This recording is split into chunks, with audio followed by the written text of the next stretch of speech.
এই যে যখন নাটকের ব্যস্ততা বেড়ে গেল, কাকতারুয়া করার পর ব্যাক টু ব্যাক অনেক কাজ, নিশ্চয়ই তখন সিনেমার অনেক অফার এসেছে, কিন্তু ওই সময় কেন আপনি সিনেমা করলেন না? ওই সময় করা হয়নি কেন, আসলে আমাদের মানে আমি যেহেতু 99 এসেছি, 2001, 2, 3, 4 এই সময়ে কিন্তু একটু পেছনে তাকালে তুমি দেখতে পাবে যে তখন কিন্তু সিনেমার আসলে একটা বাজে টাইম ছিল, কাট পিসের যুগ ছিল, এবং যে টাইপের সিনেমা হতো ওটা গল্পগুলো বা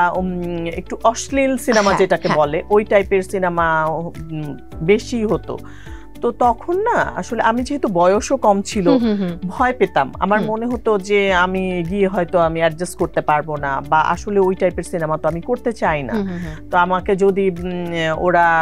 হয়তো আমি কন্ট্যাক্ট করলাম, পরে দেখা গেল যে আমি ওই টাইপের সিনেমা আমাকে করতে হচ্ছে, এইসব একটা ভয় কাজ করতো। আর যেহেতু পেছনে ওরকম গার্জিয়ান টাইপের কেউ ছিল না, আর আমরা মধ্যবিত্ত পরিবার বিলং করি, এটা একটা অনেক বড় বাধা আমাদের জন্য, মানে বড় বাধা, প্লাস হচ্ছে গার্জিয়ান টাইপেরও কেউ ছিল না যে অ্যাডভাইস করতে পারে, বা ওইরকম ভোকালও কিন্তু আমরা ছিলাম না যে আমরা এরকম একটা সিচুয়েশনে পড়ে যে আমি ওখান থেকে বের হয়ে আসতে পারবো। মনে হতো যদি বের হয়ে না আসতে পারি, যে কারণে করা হয়নি, সাহস পাইনি।